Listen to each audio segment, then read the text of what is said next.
warahmatullahi wabarakatuh. Kembali lagi bersama saya Ismi di CDD Talk edisi April. So, seperti biasa nih kan, kita punya satu narsum nih di edisi sebelum-sebelumnya. Nah, untuk edisi kali ini, edisi spesial, kita punya dua narsum yang mungkin menurut kalian ini udah gak asing lagi ya, tampang-tampang abang-abang ini. Enggak. Oke. Jadi langsung aja kita ke yang pertama nih ya. Ini itu ada namanya Mas atau Abang sih manggilnya, atau Bapak atau Om atau Abang. Oke. Oke, kita ada Bang Vicky ya. Mungkin kalian Bang Vicky ini nih sebagai CDD konsultan, beliau ini tugasnya lebih ke orientasi dan visit. Nah, tapi kita mungkin nggak bahas orientasinya, kita mungkin lebih bahas ke visitnya. Karena kenapa visitnya? Karena itu berhubungan dengan tema kita hari ini, yaitu lifestyle, khususnya dormitory life gitu ya. Dan yang di sebelahnya Bang Vicky ini ada namanya Bang Ardi. Nah, kalau Bang Ardi ini mantan ex CDD konsultan. Nah, mungkin untuk edisi kali ini kita juga bakal nanya-nanyain ya, karena beliau juga pernah nih bertugas di dormitory nih nemenin Bang Vicky dulunya gitu. Tapi sekarang Bang Ardi ini juga masih aktif kok berpartisipasi untuk di setiap kegiatan dormitory, biarpun beliau bukan lagi CDD konsultan gitu ya. Oke, mungkin langsung aja kali ya kita tanya. Tanya lah ya. Oke, untuk Vicky dulu nih. Kan maksudnya yang lebih banyak interaksinya dengan anak dormitory ini kan di waktu visit ya. Kalau misalnya kayak orientasi kan cuma terbatas gitu kan, cuma beberapa gitu kan. Nah, kalau visit ini kan untuk keseluruhan kawasan nih kan. Nah, emang waktu visit itu ngapain aja sih sebenarnya? Oh iya, kalau visit itu lebih apa ya? Ke kenyamanan penghuni dormitory, kondisi si anak ya, tinggal di dormitory. Lebih ke situ lah. Misalnya kan banyak keluhan kalau dormitory kan, kita misalnya dari satu dormitory itu kan beda-beda kepala lah istilahnya, beda-beda. Ya, karakternya beda-beda dari macam daerah ya. Biasanya mereka ada yang ngeluh gitu, yang berisik lah, yang berantem lah, ya segala macam ya. Sama lah kita kalau tinggal beda-beda orang ya, kita ngalamin itu juga. Iya sih, itu mungkin ya pengaruh kayak ya kemampuan adaptasi mereka ke sesama aja lah gitu. Tapi itu setiap hari nggak sih? Misalnya setiap visit pasti ada nih yang berantem gitu nggak sih? Enggak juga. Kalau yang berantem jarang ya kalau aku temuin kalau yang berantem. Tapi kalau berisik ya ada biasanya ya ada. Biasanya kalau nggak gangguan hama gitu, tikus lah, buaya gitu. Banyak kan begitu. Gangguan hama, tikus, berarti mereka jorok gitu dong. Nggak ngerti ya itu. Ada gitu, ada kebanyakan gitu. Kalau nggak salah Adi dulu kan pernah ya ngikut Vicky ke ini ya, visit dormitory kan? Iya benar, saya dulu ada beberapa bulan lalu ikut bagian dari visit kesultanan, melakukan visit juga gitu, bukan ikut ke sana.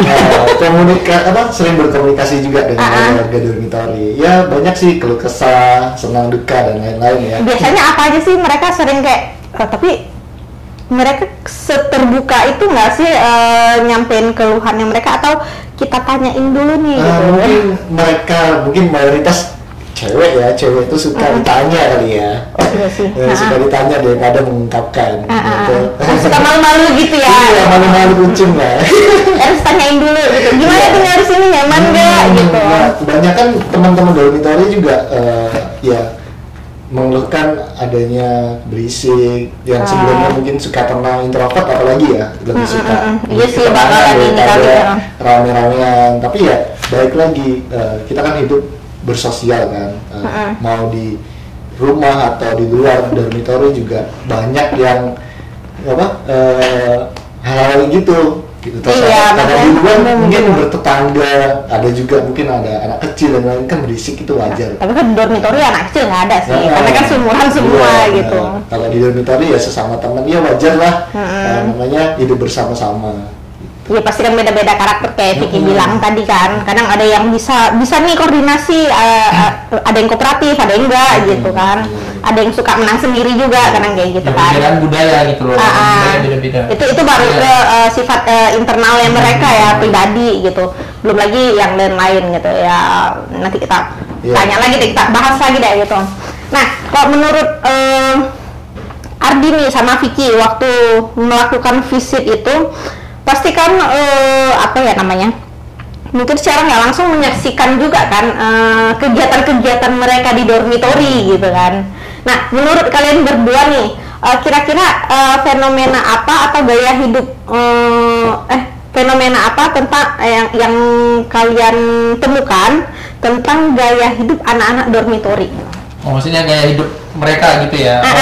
Misalnya kayak waktu kalian datang lagi tank topat kayak gitu. Aku bisa kayak gitu.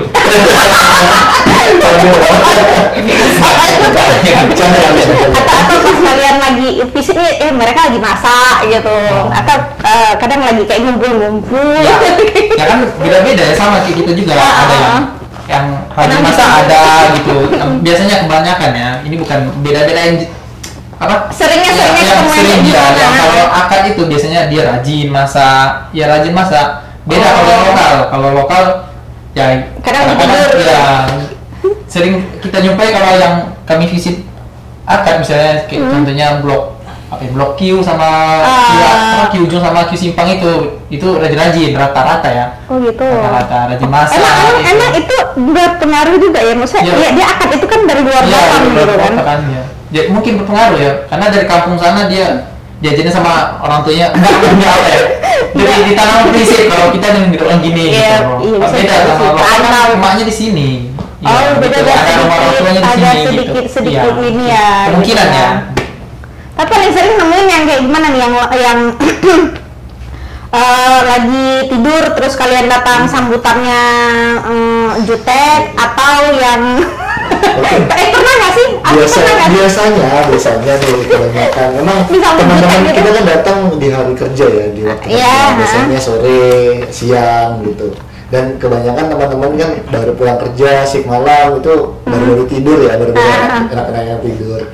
Ya di sisi lain kita sedikit bersalah sedikit karena mengganggu jam tidur, tapi kenyamanan juga. Apa sih keluh kesahnya teman-teman sekalian biar bisa jadi masukan untuk pimpinan yang di perusahaan, apakah bisa diperbaiki lagi di lingkungan sekitar, atau masalahnya apa. Ya, karena juga hasil visit itu dilaporkan gitu kan ke perusahaan yang bersangkutan. Dulu itu begitu ya kan. Ya ada juga, kan macam-macam mana digedor, ada yang manyun buka pintu, ada apa gitu loh. Macam-macam ya. Tapi lebih sering yang dapat yang dicutekin atau yang memang siapa ya gitu, atau memang ramah gitu sambutannya. Ya tergantung, kalau kita lebih sering yang mana nih? Lebih sering yang mana? Ya yang juteknya ya. Yang jutek. Karena ngantuk. Ya mungkin karena mereka bangun tidur. Mungkin semua orang kayak gitu ya, ketika bangun tidur di orang jam tidurnya diganggu sama orang. Iya sih, kita juga itu wajar lah gitu. Apalagi kesannya nggak penting gitu kan, tapi ini kan visit penting gitu. Keberlangsungan keberlangsungan hidup di dormitory gitu. Kalau ada masalah yang tidak terungkapkan, mumpung ada kita, ada tim CDD yang nggak tahu kan, dari situ bisa menyelesaikan masalah, membantu bukan menyelesaikan, membantu. Berarti dari visit ini juga kita bisa seenggaknya menemukan beberapa permasalahan atau ya seenggaknya mengidentifikasi lah gitu.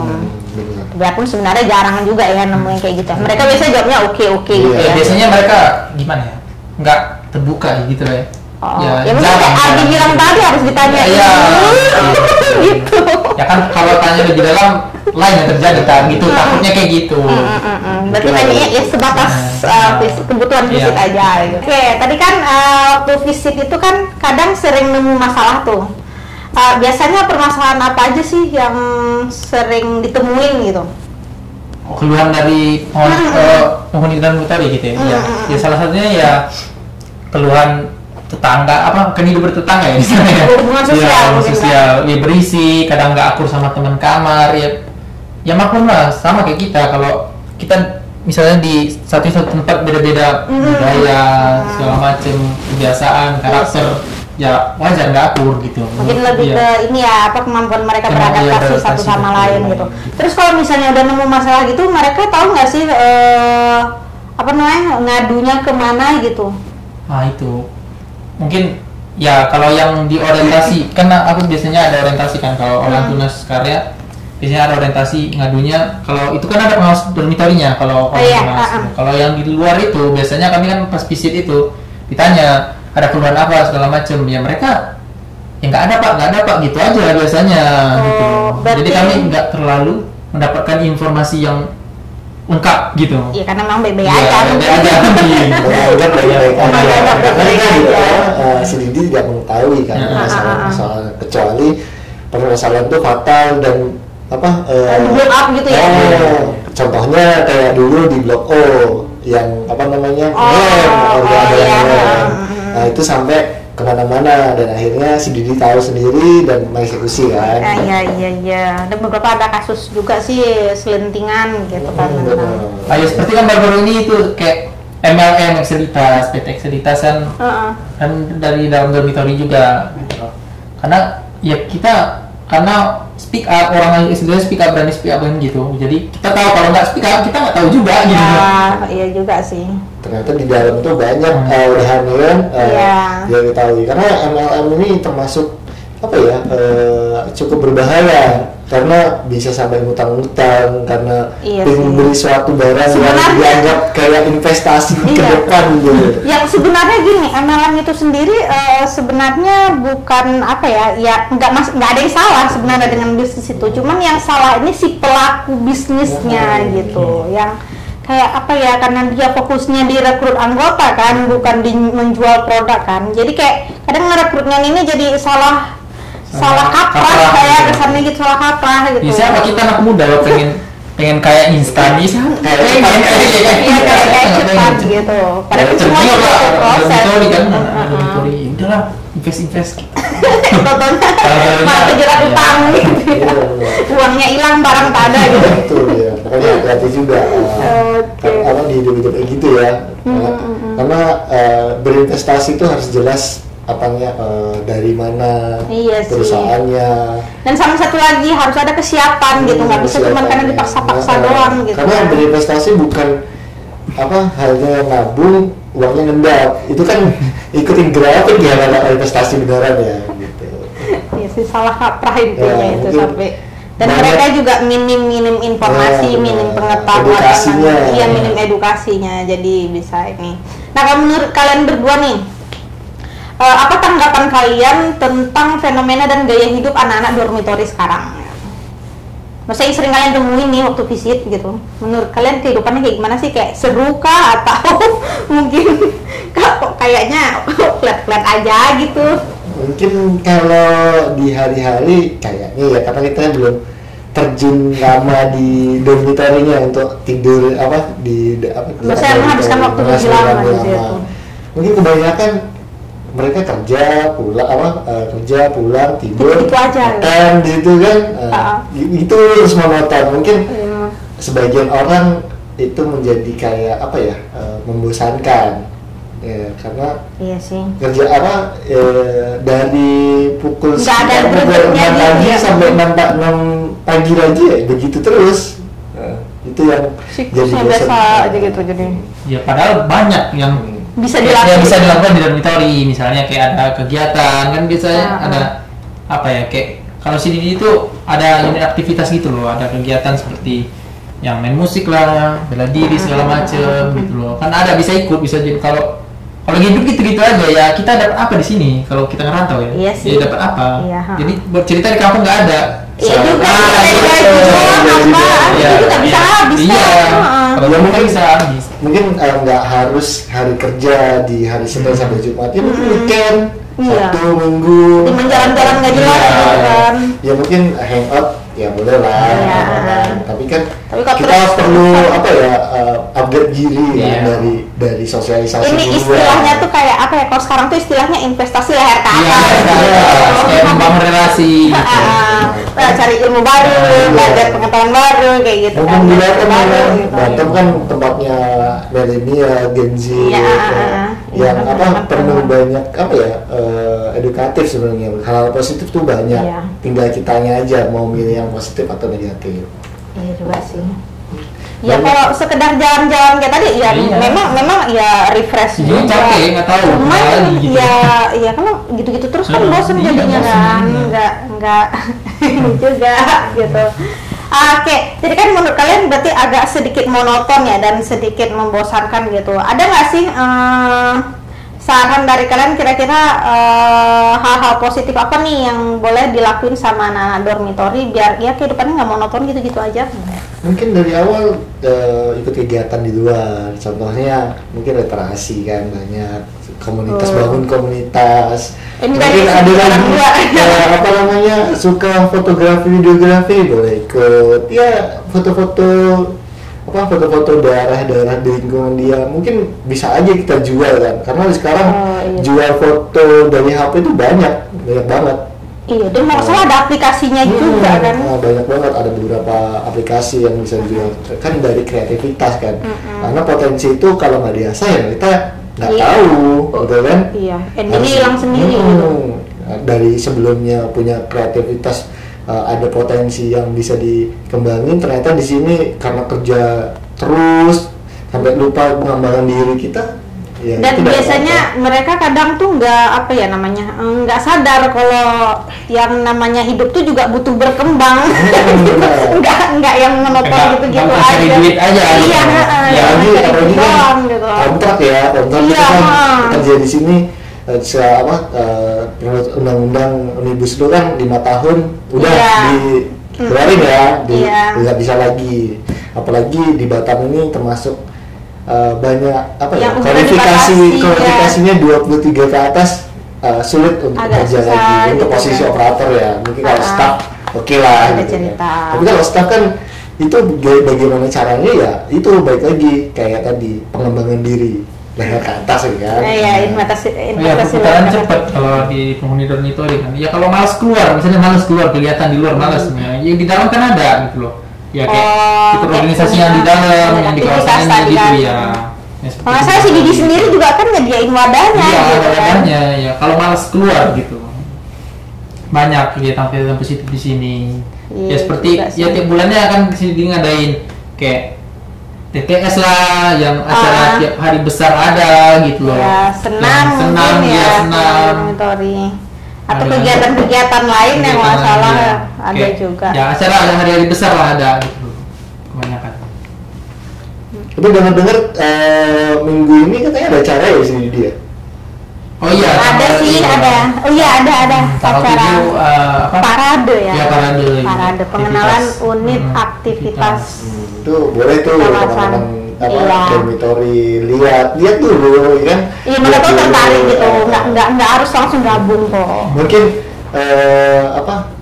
karena cewek ya terbatas, karena cewek nggak bisa kenalan dengan cowok, ya mungkin teman-teman diajak dulu 1-2 lihat ke bawah gitu, apa kan nggak hanya duduk di atas nonton doang gitu.